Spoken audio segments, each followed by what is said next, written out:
Le mois de mars, c'est terminé depuis déjà un petit moment et c'est l'occasion pour moi de revenir sur les lectures que j'ai effectuées. Alors comme je vous en ai parlé dans l'une de mes précédentes vidéos, j'ai pas lu du tout en février. Mars du coup c'était un petit peu la reprise. Je suis revenu voilà sur quelques petites lectures. J'ai continué des lectures que j'avais entamées, que j'avais pas finies, etc. Donc il y a très peu de lectures globalement sur ce mois de mars. J'en ai commencé beaucoup aussi, vous allez voir. Donc avril ça va être vraiment très chargé. Mais sur ce mois de mars, eh bien je n'ai que ces 5 petites lectures. Voilà, on va en discuter. Il y a du très bon, il y a des choses un petit peu décevantes. Donc voilà, je vais faire un petit peu la review de ces 5 comics et on parlera juste après eh bien, de ce que je compte lire sur le mois d'avril. Un mois qui va être vraiment, comme je vous l'ai dit, très chargé. Donc voilà, vous allez voir un petit peu tout ça.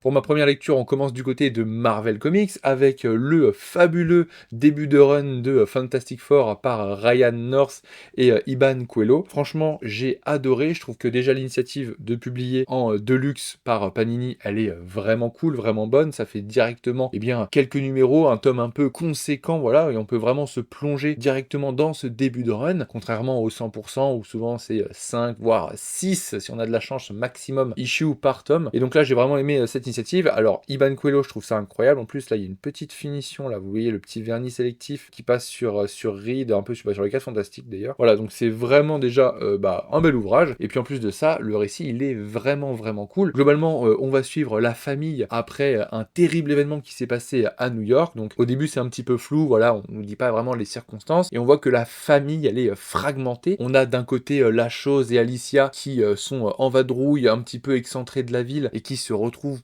bloqué dans une boucle temporelle, dans une petite ville. Enfin voilà, c'est assez intriguant. D'un autre côté, on a Reed et Suzanne qui eux sont aussi un petit peu éloignés de la ville, mais qui eux se retrouvent dans une ville un peu infestée de Fatalibots. Enfin voilà, ils vont essayer de trouver ça. Et on a Johnny qui lui est resté à la Big Apple où visiblement, eh bien, il est détesté et il va essayer de se trouver une nouvelle identité pour retrouver un job. Donc on a vraiment toute la famille qui est un petit peu dispersée et petit à petit, voilà, ils vont se rassembler, ils vont vivre un petit peu chacun des aventures de leur côté. Et ce que j'aime beaucoup, c'est que à chaque numéro, on a vraiment une petite histoire, vraiment comme si c'était plein de petits arcs jusqu'au rassemblement de toute la famille vers la fin de ce tome. Et c'est vraiment cool, c'est vraiment frais. Je vous montre vite fait quelques dessins de Iban Coelho que je trouve vraiment, vraiment réussis. Par exemple, voilà, comme ça. Franchement, c'est très beau. J'aime beaucoup son trait. Je sais que ça plaît pas forcément à tout le monde. Moi, j'aime beaucoup ce qu'il fait. Et voilà, alors, on a déjà eu vent que la série va s'arrêter et va être relaunch du côté des États-Unis. Alors ça, pour le coup, nous, ça nous concerne vraiment pas tout de suite parce que Panini a un peu tardé, comme je vous l'ai dit, comme ils le font en Deluxe, ils ont un petit peu tardé à lancer la parution. Donc, je crois que ça va s'arrêter vers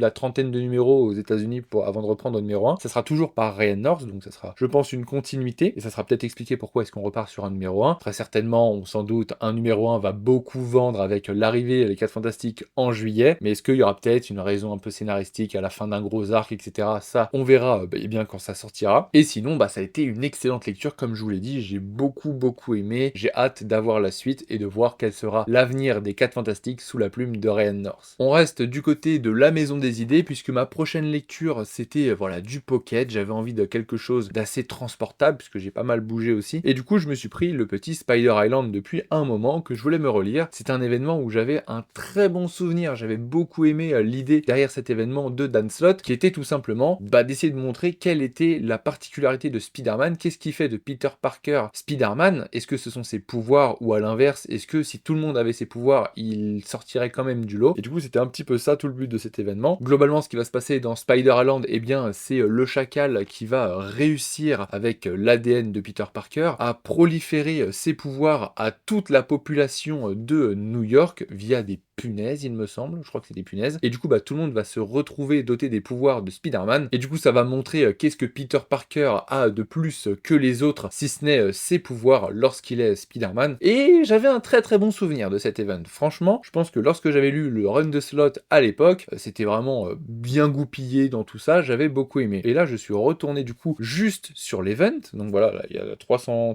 pages à peu près juste sur l'event, et le bilan c'est que mince, j'ai pas du tout les mêmes souvenirs. En fait, dans l'event, globalement, ce que je lui reproche, c'est d'être beaucoup trop dispersé. Alors oui, vous allez me dire, mais il y a toujours des tie-in qui viennent s'ajouter, etc. dans un event, c'est normal, ça part un peu dans tous les sens. Le but, en plus, c'est d'avoir un maximum de personnages, des crossovers dans tous les sens, etc. Oui, mais non, parce que là, ce qui me dérange, c'est pas le fait qu'il y ait beaucoup de personnes qui prennent part, etc. C'est vraiment qu'il y a énormément d'intrigues et de sous-intrigues avec chacun des personnages. Et du coup, on n'arrête pas de partir à droite, partir à gauche, revenir, on repart, on revient, on repart. Et franchement, moi, ça m'a brouillé. Autant je trouve qu'il y a des trucs qui sont assez intéressants, notamment ce qui concerne l'agent Venom et Anti-Venom. Ces deux personnages-là, franchement, Eddie d'un côté et de l'autre côté Flash, qui eux deux, franchement, je trouve qu'ils rapportent quelque chose de plus sur l'event. Alors bien évidemment, il y a ce qui se concentre un peu sur Spider-Man, mais d'un côté, il y a aussi les Avengers qui y prennent part. On a aussi du coup, du côté des antagonistes, le Chacal et la personne avec lui. Je ne vous spoil pas au cas où vous voulez le lire, mais du coup, c'est vrai que ça part vraiment dans tous les sens. On est un coup avec Jonah, on est un coup avec la petite amie de Peter, après on repart sur MJ, après on repart du coup sur les Avengers, puis après c'est l'agent Venom, puis après on repart sur Anti-Venom, et ça fait que des balancements comme ça. On a aussi Madame Web qui vient à un moment et tout, et en fait ça fait que ça, et moi ça m'a fait mal au crâne. J'ai pas retrouvé du tout le plaisir que j'avais eu à l'époque. Je trouve que le concept et l'idée est vraiment cool, mais globalement ouais, ça a pas été une super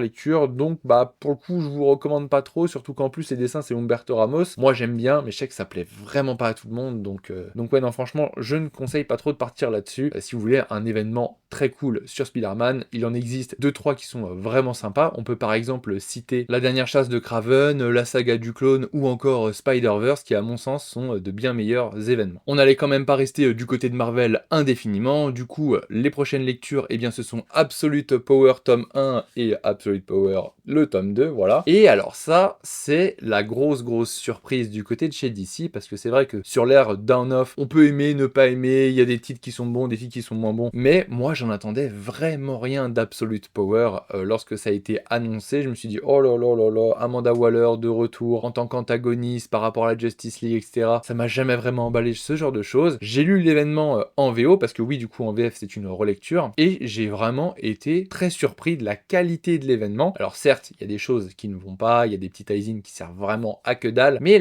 dans la globalité, j'ai trouvé ça très bon, donc c'est pour ça d'ailleurs que je me les suis procurés en VF, vu que je les ai aussi en VO, et du coup j'ai relu tout ça, et vraiment à cette relecture, j'ai quand même pris mon pied comme à la première lecture, donc ça confirme vraiment que c'est vraiment un bon événement, je trouve, surtout en plus dans sa passation avec la nouvelle initiative All-In. Voilà, il y a une passation avec Justice League Unlimited qui est vraiment cool, vous découvrirez ça d'ailleurs dans le tome 3, mais vraiment sur le premier tome, sur le deuxième tome, c'est du pur kiff. Alors Absolute Power, concrètement, de quoi ça parle? Eh bien c'est Amanda Waller qui va se constituer une trinité du mal, si on pourrait dire ça comme ça, avec à son bras gauche Failsafe et à son bras droit Queen Brainiac, afin d'éradiquer tout simplement tous les méta-humains, donc les super-héros, parce qu'au final elle essaye même, au-delà des méta-humains, de choper certains héros comme Batman, Robin. Et comment est-ce qu'elle va s'y prendre? Eh ben grâce à Failsafe et Queen Brainiac, elle a réussi à créer une armée de robots Amazo qui peut absorber les pouvoirs des méta-humains, et après son but, eh bien c'est de tous les enfermer sur l'île de Gamora. Elle a fait une gigantesque prison pour tous les enfermer pour leurs crimes. Et comment est-ce que l'événement se lance? Eh bien tout simplement avec une grande campagne de désinformation de la population mondiale. Moi je trouve que c'est vraiment très bien fait, en plus elle fait chuter quelques têtes dès le départ. Voilà, franchement c'est vraiment bien. Il y a des tie-in qui sont un peu inutiles, on va pas se mentir. Coucou les tie-in de monsieur Tom King sur Wonder Woman, même s'il y a celui que j'ai beaucoup aimé dans le Wonder Woman 12, où il y a Diana et Damian qui essayent de soutirer des informations à Captain Boomerang. Voilà, moi il m'a fait beaucoup rire ce petit tie-in, mais à part ça, tous les autres tie-in sont plutôt intéressants, la trame avance bien, on a des numéros sur la Task Force 7, donc les robots Amazo qui traquent les méta-humains pour essayer de leur récupérer leur pouvoir, et petit à petit, voilà, ça fait son bout de chemin, il y a de plus en plus de personnages qui prennent part à l'événement, ça prend de l'ampleur, jusqu'à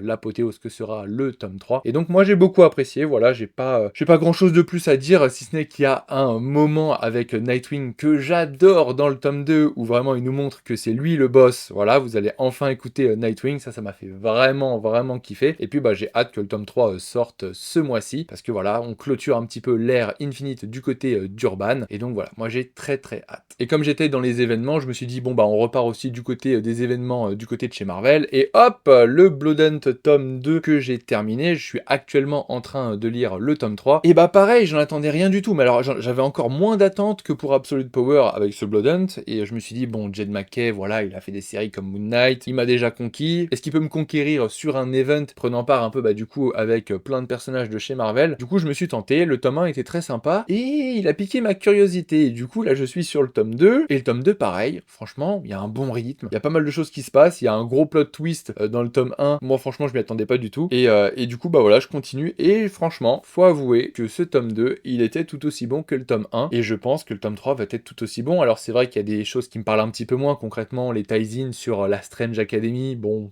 je m'en fous un petit peu. Même les numéros sur Bloodline, la fille de Blade, que je trouvais au départ, bon, je me suis dit, je vais m'en foutre. Au final, je les trouve assez intéressants. Il y a Dracula qui prend part au récit, c'est vraiment cool. Et donc, globalement, pour vous pitcher un petit peu l'événement, si vous n'êtes pas trop au courant, eh bien, de ce qui se trame là-dedans, eh bien, le monde est plongé dans une nuit artificielle après l'ouverture de plusieurs portails sur Terre, laissant, eh bien, s'évader la dimension de l'ombre. Vous vous en doutez du coup, mais qui dit la nuit sur Terre, eh bien, les vampires se disent, ah, mais ça serait pas l'occasion de lancer une attaque, et donc ils vont essayer de prendre d'assaut la Terre, les Avengers vont essayer de se battre pour bien la sécuriser, et j'ai pas envie de vous en dire plus parce que il y a franchement un petit truc assez sympa qui se déroule dans le tome 1 et qui directement nous prend à contre-pied, et donc après il va se passer plein de choses, on va se demander l'entité du côté des vampires, quel est son but, comment est-ce que de l'autre côté les Avengers vont lutter contre cette entité, et il y a pas mal de choses assez intéressantes, chacun a ses missions, part un petit peu à gauche, part un petit peu à droite, c'est vraiment bien rythmé, et donc j'ai hâte de finir sur ce tome 3 que je suis actuellement en train de lire et j'ai hâte de le terminer.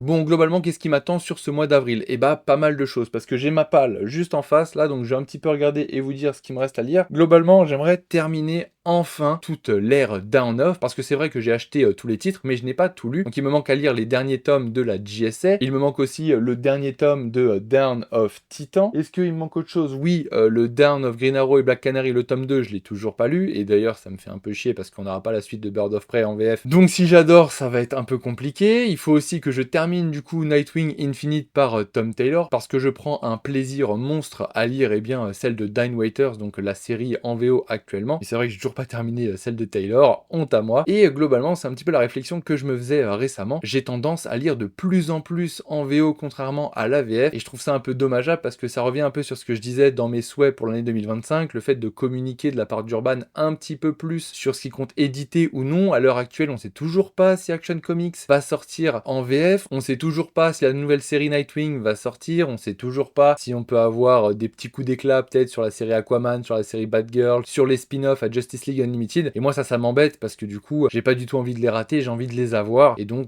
forcément je privilégie la VO, je lis déjà ces titres là, et c'est vrai que si je les adore, et je peux les racheter en VF, mais ça me fait des doublons. Donc voilà, moi ça m'embête un petit peu, je lis de plus en plus en VO, mais je kiffe toujours autant. Donc on va faire pas mal de petites vidéos prochainement sur des lectures VO, parce que j'ai lu beaucoup de choses dont j'ai envie de vous parler et qui probablement ne sortiront jamais chez Urban. Donc on va se concentrer un petit peu sur tout ça dans les prochaines semaines. J'espère que cette vidéo en tout cas vous aura plu, vous aura permis de vous aiguiller peut-être sur certains titres, sur les events en cours du côté de chez DC ou du côté de chez Marvel, même si Blood Hunt, voilà, il a terminé sa parution. N'hésitez pas à me dire ce que vous avez lu les mois derniers, ce que vous êtes en train de lire ou ce que vous comptez lire pour les prochains mois. Aussi, j'en profite pour vous dire que vous l'avez peut-être remarqué, mais je ne suis plus sur Twitter. Voilà, Twitter et moi, c'est terminé. Je n'en pouvais plus. Du coup, maintenant, si vous voulez me retrouver, converser ou suivre un petit peu ce que je fais au niveau de l'actualité ou de mes reviews, etc. et tout, ça sera sur Instagram. Donc voilà, NoMixFR. C'est toujours le même pseudo un petit peu partout. Donc n'hésitez pas à me rejoindre là-bas. Et moi, je vous dis à très bientôt. Prenez soin de vous et surtout, lisez des comics.